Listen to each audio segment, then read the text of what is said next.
Let's get you that Olympic update. No major weather delays in men's golf like we had on Thursday. Everything pretty much went as scripted weather-wise. Now there's a three-way tie atop the leaderboard at Le Golf National outside of Paris. Xander Schauffele, who won gold in Tokyo 3 years ago, Hideki Matsuyama, and Tommy Fleetwood all atop the leaderboard with Spaniard Jon Rahm right behind them, 2 shots back. Let's welcome in Rick Gehman of the First Cut podcast to talk about the men's golf tournament right now. And Rick, what stood out to you about the three? Fleetwood had the best day and joins Matsuyama and Schauffele, who were standouts there in day one. Yeah, it's awesome, right? This leaderboard is really starting to mature. We're really starting to get an idea of who is going to be contending for those podium spots. And I think for me, there's a couple of great items here, but they kind of start and finish with Xander Schauffele. You know, what he has been able to do not only this week, but basically since the Masters is nothing short of amazing.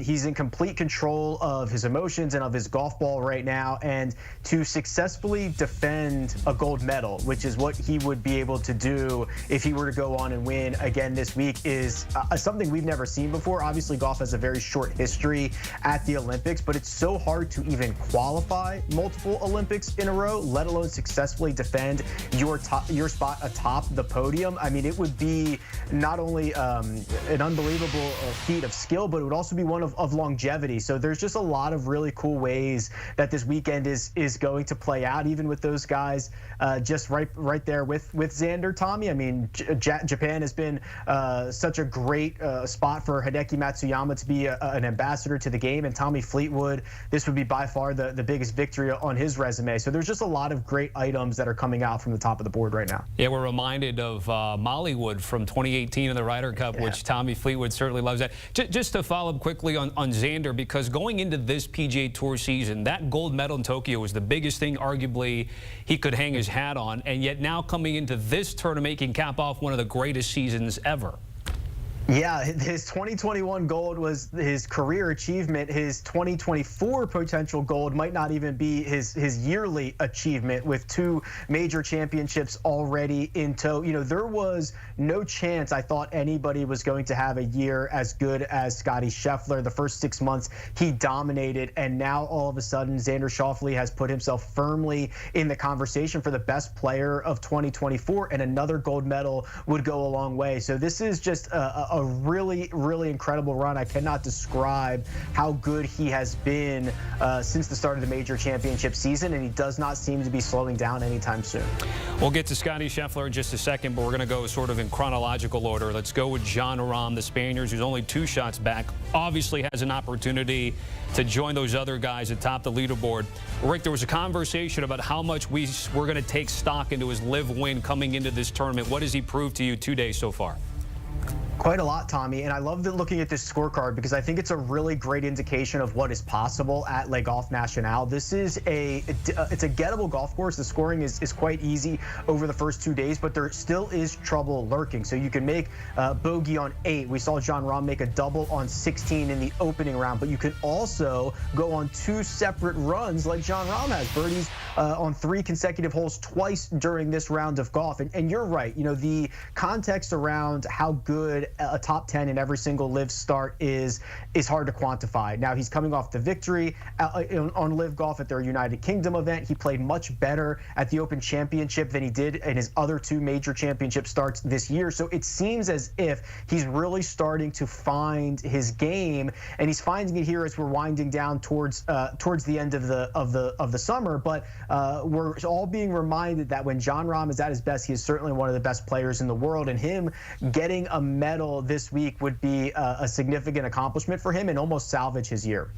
Let's talk about a cluster of golfers who are playing good golf but not great golf. And so when you're talking about how far back they are, maybe, you know, this is why we're leaning on you to kind of contextualize just how it is with Scottie Scheffler. So he came into the tournament as the betting favorite. Again, having a good tournament so far, Rick, but not a great one. Why is that?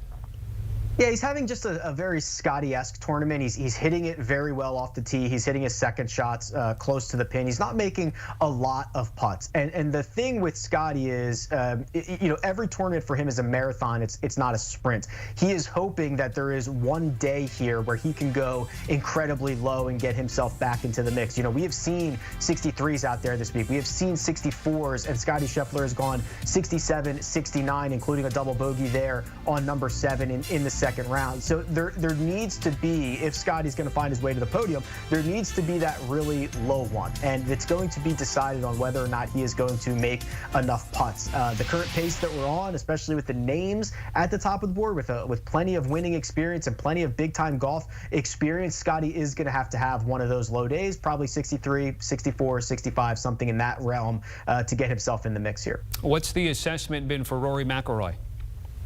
Yeah, just hasn't driven it as well. This is a golf course that really forces you to play to specific positions off the tee. Rory McIlroy is one of the best drivers that we have on planet Earth, and the problem is he just cannot unleash the driver on every single hole. So that really cuts down on his ability to separate himself from the rest of the field. The other problem is he's made too many bogeys. He's made too many doubles this week. He has made plenty of birdies, plenty of eagles. He has shown the incredible firepower that we would expect from Rory, but he has not been as sharp. He's been playing from a little bit out of position and putting a couple of big numbers, crooked numbers on the scorecard. He's got some time to clean it up, but we are definitely in the verge of him being probably too far back from finding a podium this week. And he was in a tie with Collin Morikawa before getting a birdie to go one shot ahead of Collin.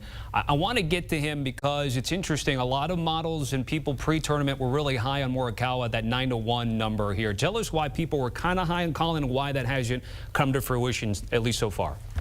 Yeah, so he has probably been the third best player in the world since the Masters. His stat profile has been exquisite. He is back to being an elite ball striker on the PGA Tour. He has figured out a new putting style that has allowed him to really make more putts, and that's the one thing that he's always been missing. So he's probably been one of the top 3 players in the world coming in to this week. So you assume that he's going to have a good week, and that's what he's having, Tom. He's having a good week. It's not a great week. It was nice to see him play better in round 2 than he did in round 1, followed up his 70 with a 68. But what I talked about earlier, scoring conditions are a stroke and a quarter under par. You're seeing a lot of birdie opportunities. The best players in the world are starting to assert themselves on the top of the board, and Collin's just been left behind this week. So he's been playing solid golf. He's not made enough birdies to be in the mix here, and he, without probably shooting the round of the week, he is probably out of his podium contention right now. Okay, there's your men's Olympic update. Our thanks to Rick Gehman joining us here on HQ. Again, limited field, no cuts. So you'll be seeing everybody